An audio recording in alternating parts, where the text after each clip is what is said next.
Então, vamos tentar esboçar o gráfico da função x ao cubo menos 3x mais 1 usando o TVM e o teorema do anulamento. O TVM, só lembrando, seria quando eu tenho dois pontos AB, a função é derivável, aí eu tenho essa inclinação aqui, então existe algum outro ponto C, tal que a inclinação da sua reta tangente é exatamente igual à inclinação dessa reta. O teorema do anulamento é quando você tem uma função contínua no intervalo fechado AB, e se o valor de f de A e o valor de f de B tem sinais trocados, então um deles é positivo, o outro é negativo. Nesse caso, o f de A é negativo e o f de B é positivo. Então, no meio, existe pelo menos um ponto onde o valor f de C é zero. No caso, aqui no desenho, você tem outros pontos, mas o teorema do anulamento te garante que existe pelo menos um. Então, para esboçar o gráfico da f, a gente vai usar a sua derivada. Tá? Então, essa função aqui é contínua e derivável, por ser um polinômio. Então, e a derivada dela vai ser deriva termo a termo aqui. Então, derivada de x ao cubo é 3x², derivada de menos 3x é menos 3, derivada de 1 é 0.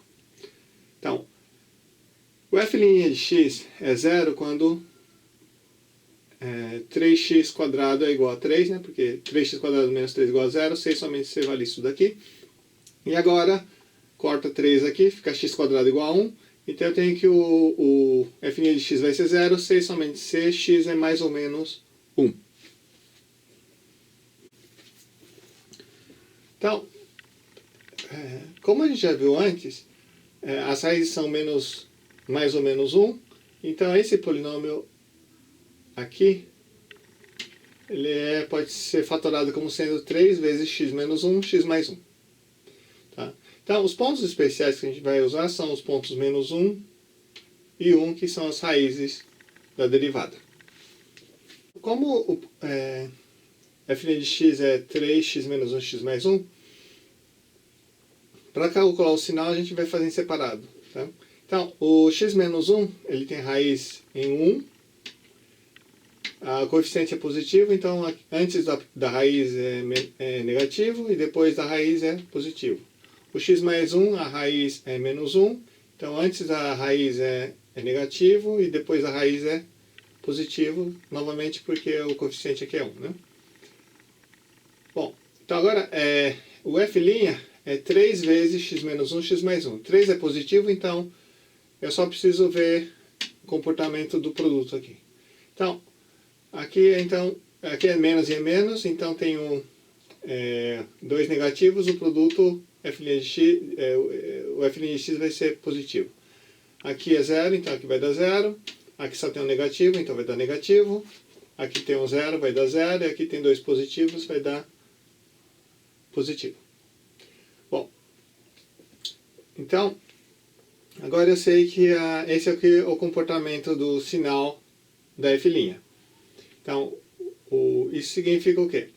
Pelo TVM, como a derivada é sempre positiva, não pode ter nenhum ponto onde a função não é crescente. Porque se a função fosse constante, teria que ter um ponto onde a derivada é 0, e se fosse decrescente em algum ponto nesse intervalo, teria que ter um ponto onde a derivada é negativa.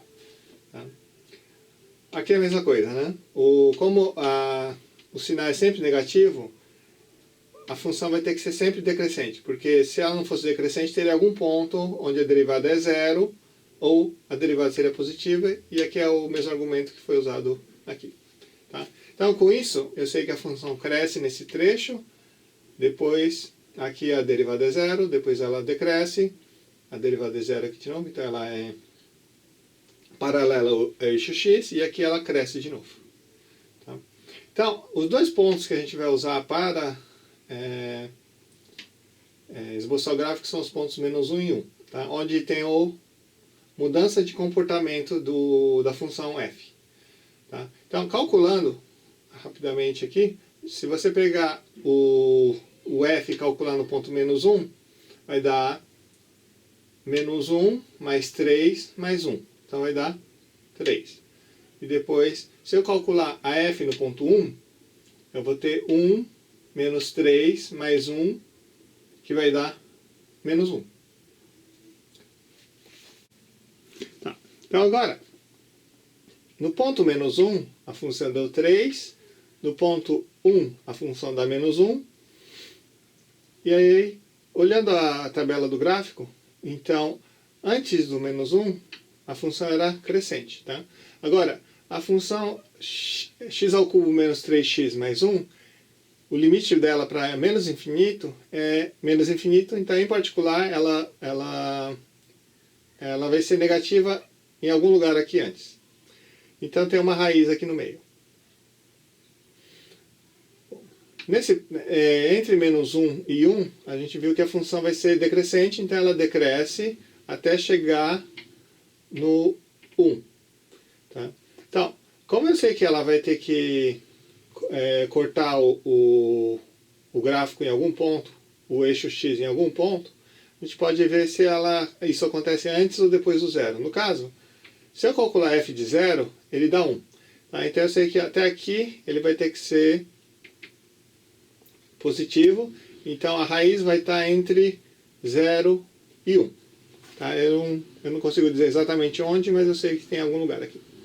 Bom, e depois do 1, eu sei que a função é crescente novamente, então ela cresce para mais infinito, porque o limite de x, quando x vai para mais infinito, é mais infinito.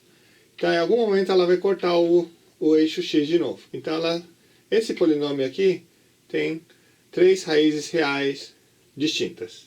Tá? E o gráfico da função o esboço do gráfico seria esse daqui. Tá? Então aqui a gente vai ter um ponto de máximo local, e aqui a gente vai ter um ponto de mínimo local. Ele não tem nem máximo nem mínimo, em geral, porque o limite para menos infinito era menos infinito, e o limite para mais infinito é mais infinito.